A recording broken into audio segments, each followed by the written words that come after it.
Hey guys, what is up? And today I am back with Boop the Musical. Yes, I finally saw it. I know if you've been following my box office, you know that a lot of people think I hate this show, and I don't hate this show. I just genuinely am seeing that from a financial standpoint, it's not doing super good. But what did I think of the actual show? Well, ladies and gentlemen, in summary, Boop is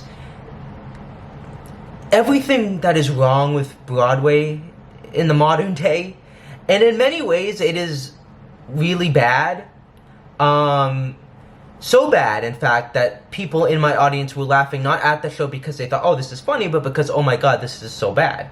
And at the same time, this was not so bad that it made me angry the way that Smash did. Like, Smash felt so lazy. With Boop, it felt like there was a lot of potential here, and it felt like they tried more with Boop, and it was more funnier than Smash.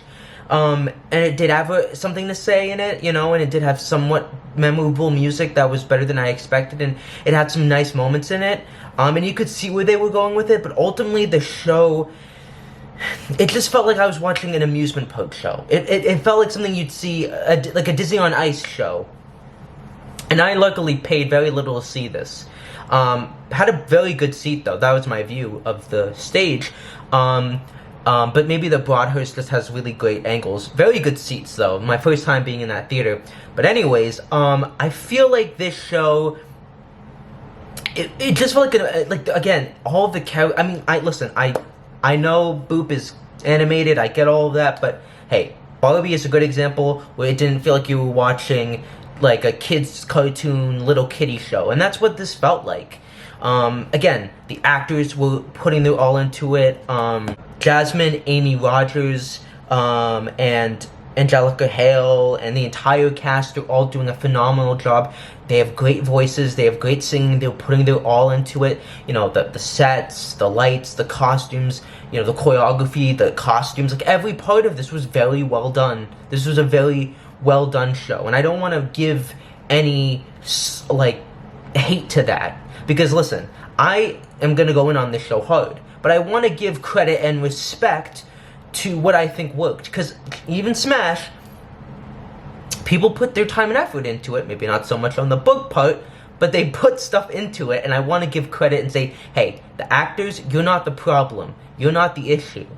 The issue is the book. Bob Martin, I mean, listen, he's done good work, but Smash and Boop are not it, at all. Although, surprisingly, the music and the lyrics I thought were very good. It was Susan, and Birkenhead, and David Foster. There's some good tunes in here. Where I Wanna Be is a great number. I genuinely think that's a bop. It's a boop, you know?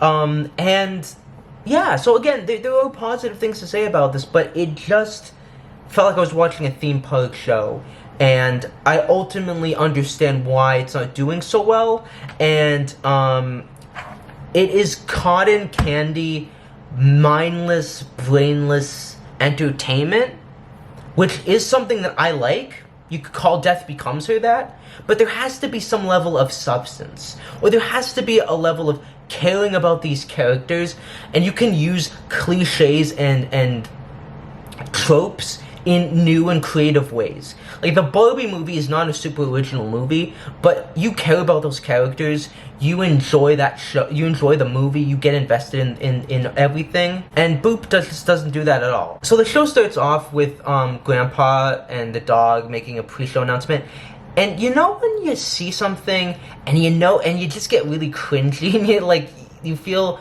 embarrassed just being there? That's what I felt like. Because this show is so kiddie. It is made for, like, first graders, second graders. Like, that's the audience that will be like, oh, the cute dog, you know? And, like, really, like, if you're, like, even old people that are, like the more traditional stuff, I feel like would find this too kiddie. It is just so, like, G-rated, like, and that's not a bad thing. It's not a bad thing that something is very for all ages, but it is so all ages that it is alienating to most of the audience. And that's one of the reasons why this, I think, isn't doing so well, is because, this is a big musical spectacle, old-fashioned musical, but there are so many better options that have this same kind of stuff in it. There was a great article in Forbes back in 2019 about why Beetlejuice was doing so well and Tootsie wasn't, even though they were both based on popular 80s movies. And the article basically said, hey, Beetlejuice is the contemporary, the modern, the big musical comedy that appeals to today's sensibilities, and Tootsie is very much of another era. And this is the exact same thing.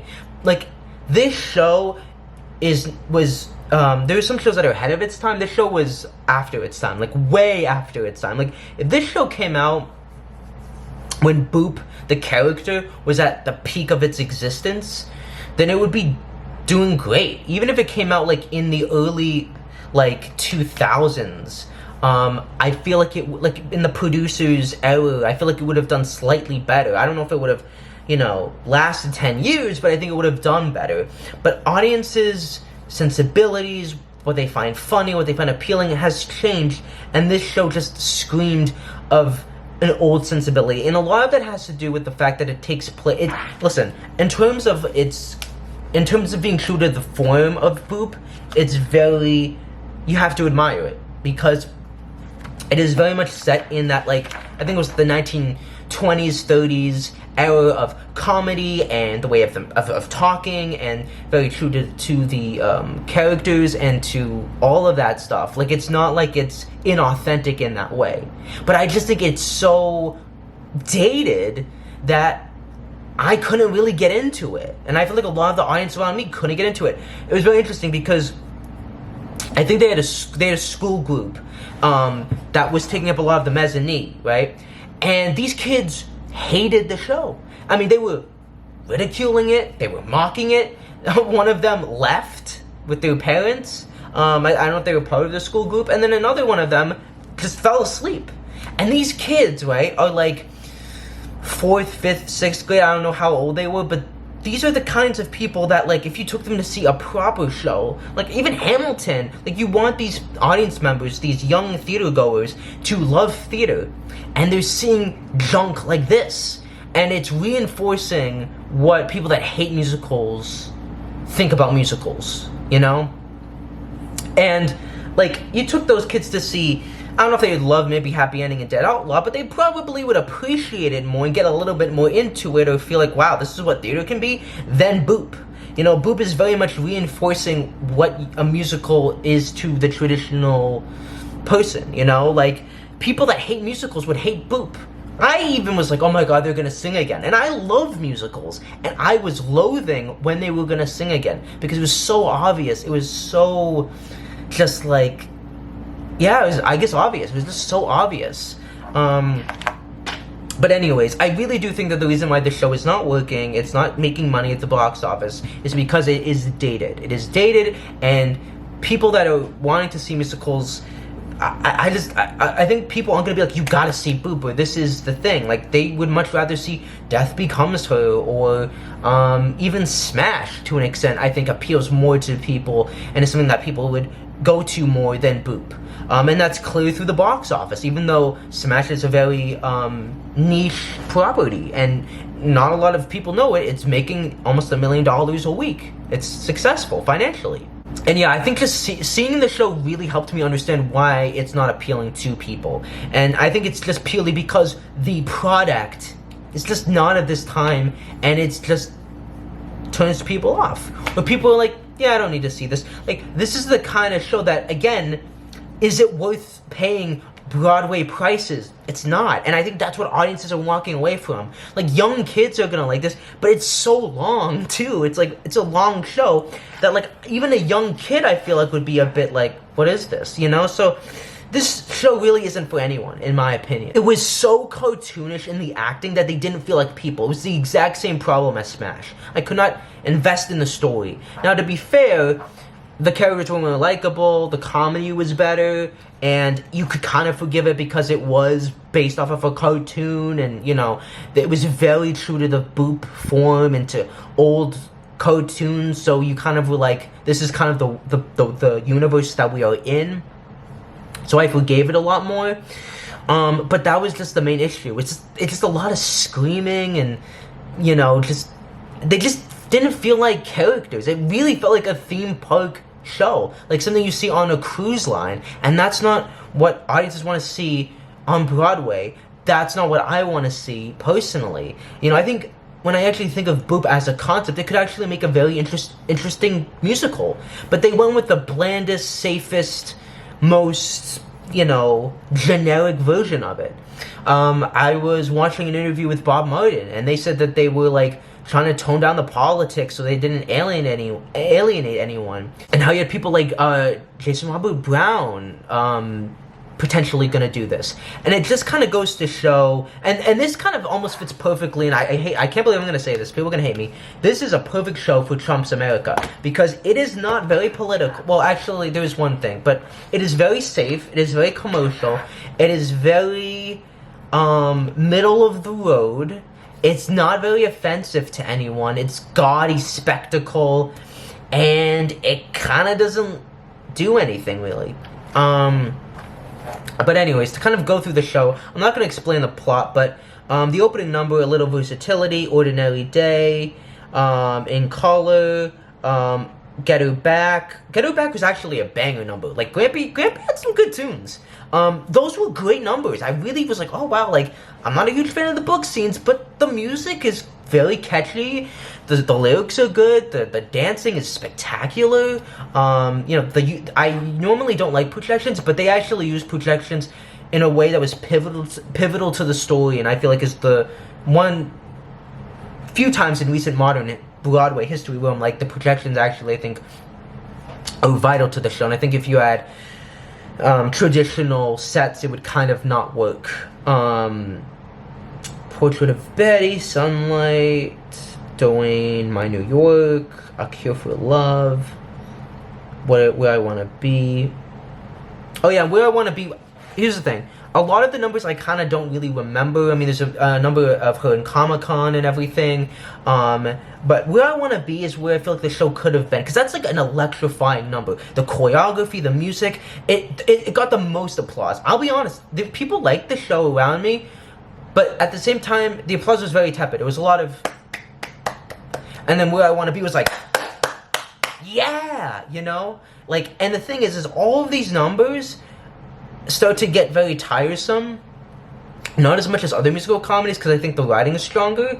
And that all these numbers are big, razzle-dazzle numbers where it's da-da-da-da, bang! Like, they're all 11 o'clock numbers. And when that happens, no number stands out. They all mesh together, and there's no distinction, there's no anything, and a lot of the Act 1 numbers are a lot more like, you know, not like a lot of, they're not very character driven songs, which is fine, but I definitely do think that's another issue with the show, is that every number is a big number that ends in a da-da-da. Like, you know what I'm talking about, you know what I mean? Like, it just doesn't feel very special at all. But Where I Want to Be just felt so thrilling. It felt so much full of energy, and I really feel like they could have... I mean, they didn't even really touch on the gender aspect of Boop. At least they could have done something with that. Like, they could have really done something interesting, because she has a very small tangent about men chasing her around a desk. And I really feel like they could have gone in and made something very intellectually stimulating while still, you know, very fun and poppy. Like, Barbie is a perfect example of that. You know, everyone's like, oh, Andres, you know, you don't want to see dumb stuff. And I'm like, I like dumb stuff, but, like, add a bit of something to grasp onto. You know, like, I know a lot of people say the candy cotton brainless stuff is what's needed, and that's true. But the stuff that succeeds, that's candy cotton, actually has a point of view, is actually good, and has something to hang on to that stimulates you. And Boop just doesn't have any of that. Angelica and Jasmine are the two best points of this show. Like, whenever they're singing, the show gets elevated significantly. There's a whole subplot with, like, a mayor and, you know, all that stuff that, again, I just felt like wasn't necessary. I feel like, and again, it very much is, it is basically the Barbie plot. Basically, it's the Barbie plot. And then you have Act 2, which is a lot more character-driven songs, and Where Is Betty is honestly a fantastic number. They definitely use a lot of color in this show, going from black and white to color, and it's like, how did they do that? It's a very thrilling number, actually. And then Whatever It Takes, Take It to the Next Level, The Campaign, Why I Look Around the Corner was another really nice number. Really great love ballad. And Something to Shout About was also really awesome. But the problem is a lot of these, like, character songs are very not interesting, honestly. Like, Trisha wants to go to art school, and she goes to art school. Like, everything that you think is gonna happen happens. Like, that's why I'm not really going into the plot, because it's very much, like, if you've seen any movie, like, if you've seen the Barbie movie, you know what's gonna happen. Everything's fine, like, the world, Betty's world falls apart. And that's another thing. They don't really go into Betty's universe dying. We just hear about it. And then there is a small speech where Betty Boop talks about, like, she basically gets woke. And it was very preachy, and I felt very, like, talked down to, and I did not like that. Act 2 just started to feel kind of long. And I just was, like, ready for it to be over, kind of. They're not funny, they're not original, they're a combination of everything you've seen before, just done worse. And that's why people aren't relating to it, and I don't like that kind of stuff. I don't love The Producers or something like that. Something a lot in, like, you know, Hairspray. Like, it's not my favorite genre of musicals, right? I'm more of a Dead Outlaw guy. But those musicals, like, were good. I don't know. This show just wasn't good. I just didn't think it was a good show. It doesn't fit the definition of good show, and it's all because of the book. And because and by they I mean the creative team, I felt like it just seemed like they were trying to make a carbon copy, like a corporate-made show for kids, to pander to them. And so it just didn't really feel like much of a show. It just felt like a commercial at some point. It was commercial garbage. It was just commercial garbage. And yeah, it was just commercial garbage. That, in my opinion, we as a community deserve to have more than this, because this is, it's soda. You drink it and it's over. You're not hungry, you're still thirsty. It's bad for you. And again, I appreciate everything that they try to do, but I can't believe that critics liked it so much. Because truly, there were moments when I was like, this is bad. It's bad. Like, it's just like a theme park cruise line show. Like, and I was reaffirmed because people in my audience, the young people, were making fun of it.